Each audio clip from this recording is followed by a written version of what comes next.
assuntos. A gente está no dia 19 de janeiro e isso quer dizer que fevereiro já está aí batendo a porta e com ele também o período letivo, né? Para quase todos os estudantes, seja de ensino superior, ensino infantil, fundamental e médio. E a gente sabe que os desafios da educação é um chavão, é um clichê, mas são sempre imensos, são enormes, mas é difícil a gente sair desse tipo de frase, porque não saímos ainda de uma pandemia. Os últimos anos foram dificílimos para a educação, desigualdades foram aprofundadas. A última gestão federal do MEC foi caótica, para ficar só nessa definição. Então, são muitos os desafios para os próximos anos letivos. Sobre esse assunto, a gente conversa sobre esse assunto educação, desafios, né? O que a gente pode esperar, não só para esse 2023, mas talvez uma política continuada e de qualidade no ensino. A gente conversa com a coordenadora do Fórum Estadual Permanente de Educação aqui de Minas Gerais, ela que está com imagens para você que nos assiste lá na live, na nossa live no YouTube, com a Analise da Silva. Como vai? Bom dia. Acho que estamos sem o áudio dela só. Será que o microfone está mutado? Porque o meu aqui está ok. Vamos ver. Você está mutada, Analise. Desmute o seu microfone que a gente vai conseguir ouvi-la. Certo, bom dia. Sim, bom dia, como vai? É que enquanto vocês falavam, os passarinhos dos vizinhos e das árvores aqui por perto tilintavam. E a gente está até ouvindo. Não sei se isso está chegando lá. Ouvi, não, mas é agradável. Enquanto é som de passarinho, tá bom. Analise, vamos lá, eu vou começar com uma pergunta super genérica, mas pensando nesse 2023, numa realidade de Minas Gerais, qual que seria o maior desafio para essa Secretaria de Educação de um mesmo governo, que é o governo Romeu Zema, que foi reeleito, né? Uhum.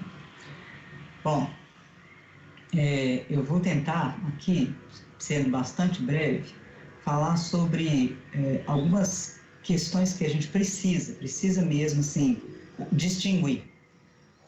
Nós estamos nesse momento com os professores nos dizendo das dificuldades enormes que eles têm tido para que os estudantes, tanto os das redes públicas, estadual e municipais, quanto os do setor privado, consigam compreender a necessidade de se restabelecer uma rotina mínima no ambiente escolar, né? Com cumprimento de regras. Acontece que nós não estamos, como você muito bem disse, num momento de rotina, né? A pandemia ainda não acabou. O pico do surto, sim, mas a pandemia ainda não, né?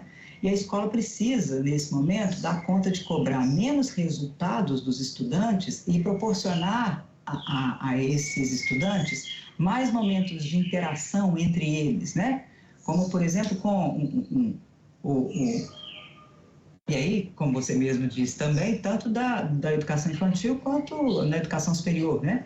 Por exemplo, com lanche coletivo no intervalo, as escolas públicas, elas trabalham com cantinas, né? Mas, por exemplo, na UFMG, eu sou professora da UFMG e coordeno o FEPENC, né? A gente faz lanche coletivo na hora do intervalo. Eu faço isso com turmas da graduação, né?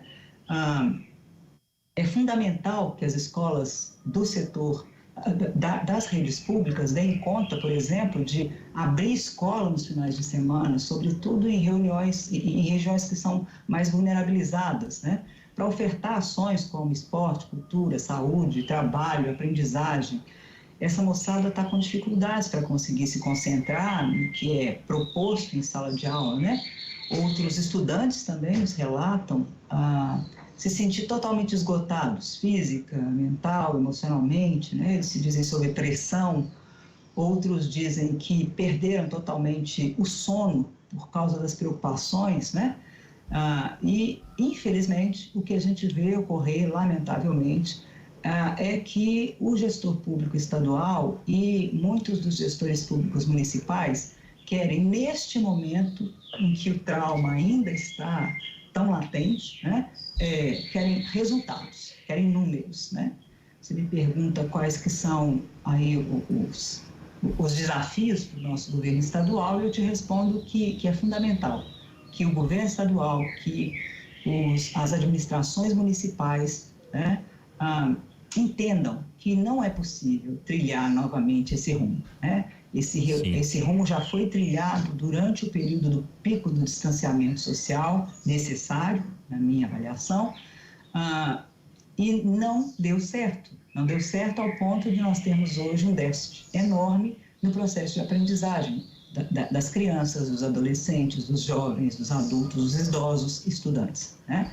A defesa que a gente do FEPENG faz é a de que as escolas deveriam privilegiar o acolhimento, né? Se criou uma expectativa ao longo do pico da pandemia de que a escola voltaria com outro modelo, voltaria mais acolhedora, voltaria repensando a sua forma de ser, a sua forma de ensinar, né? Só que elas não só não mudaram, como elas se apresentam completamente aflitas com o fato de que as crianças, que os adolescentes, que os jovens perderam anos de escolaridade, né?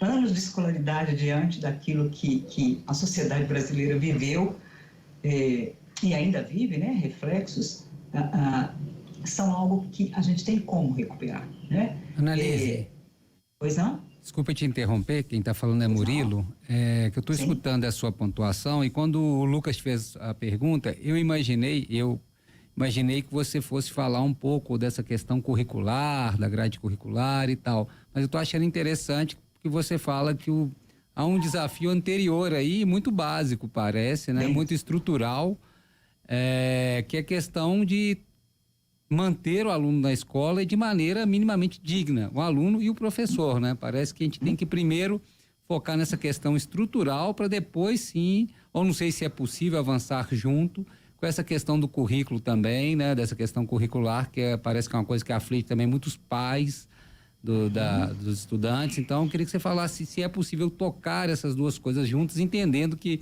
talvez a questão prioritária mesmo, reclamada pela comunidade aí, acadêmica, é a questão da estrutura física e até, vamos dizer, material mesmo, né, da escola para poder manter e trazer o aluno por mais tempo, né?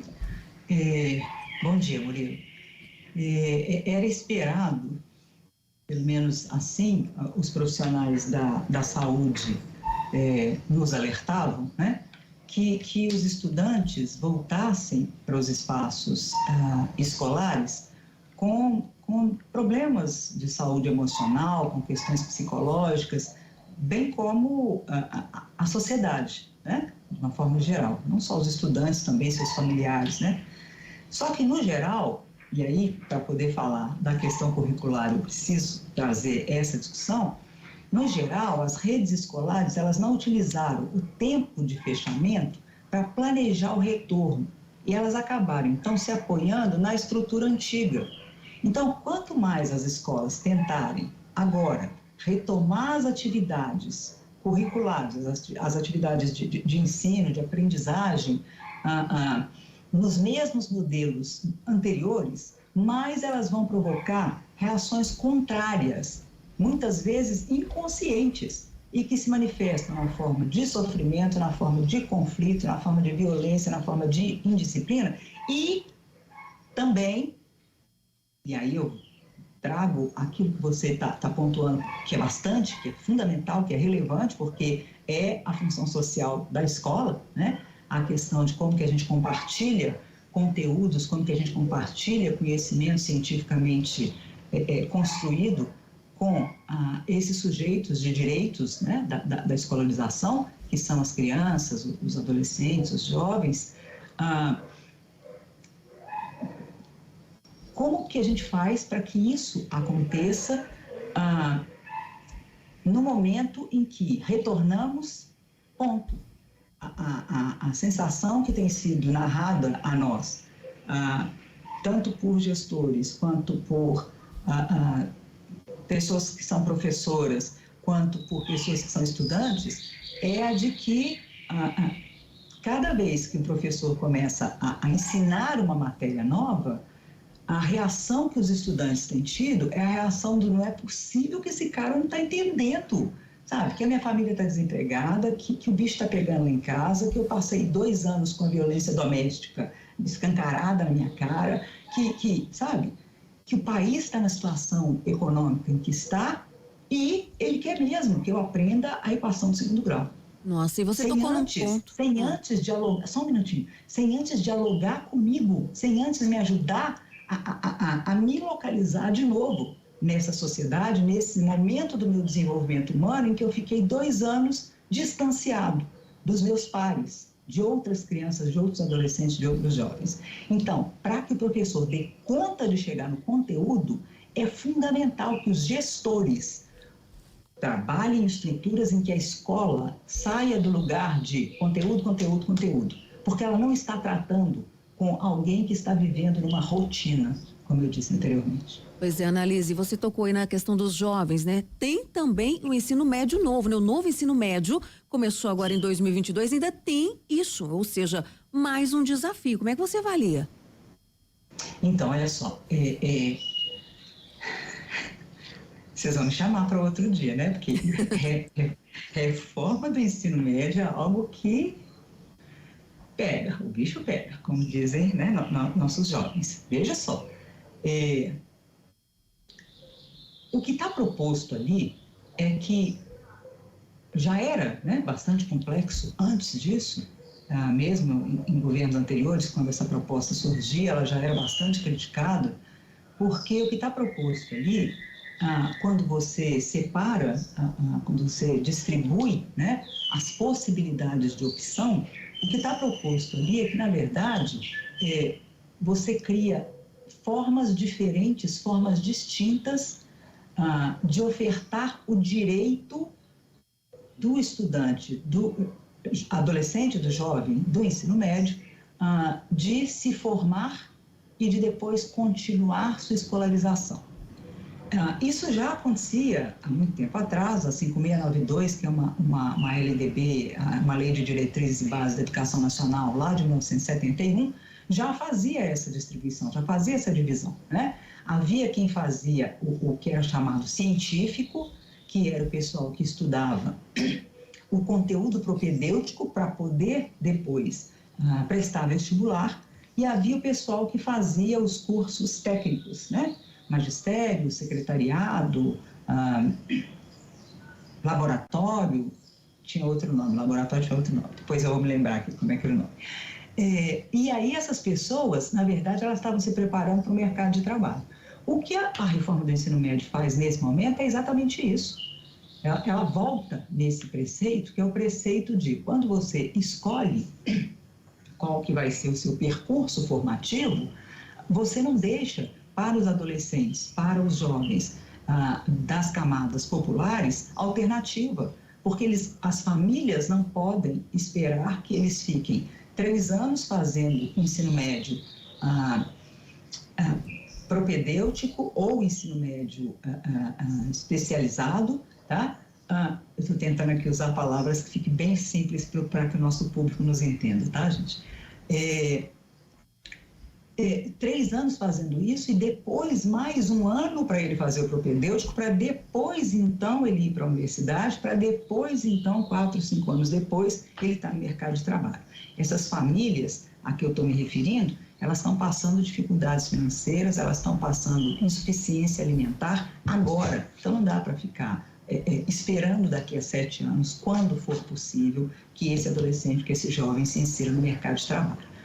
Eu não estou dizendo que é para fazer isso agora com o jovem, tá? Eu estou dizendo que agora a gente precisa cuidar de outras questões estruturais, tais como o desemprego, tais como a discussão que a gente tem, que é gravíssima, né? Que é a preparação da mão de obra de forma qualificada para ser inserida no mercado de trabalho, que cada vez mais é mais competitivo, porque os jovens que faziam concurso, né, quando eu era jovem, eram em muito menor número do que aqueles que competem agora por uma vaga, e aí eu digo uma vaga, inclusive, porque competem também com a tecnologia e por isso precisam se apropriar dos conhecimentos tecnológicos, mas não dá para a gente fazer isso com o jovem desconhecendo tudo o que aconteceu com ele durante o período da pandemia, não dá para fazer isso com o jovem desconhecendo tudo que a gente está vivendo nesse momento. Não dá para exigir que o professor faça milagre. São 10h22. A gente conversou aqui na Band News FM com a Analise da Silva, coordenadora do Fórum Estadual Permanente de Educação de Minas Gerais. Tenho certeza que ela, que já deu algumas entrevistas aqui à Band News, voltará para a gente discutir essa pauta que é fundamental aqui para o nosso país. Professora, muito obrigado, viu, pela conversa, essa primeira de 2023. Até uma próxima. Eu agradeço. 10h22.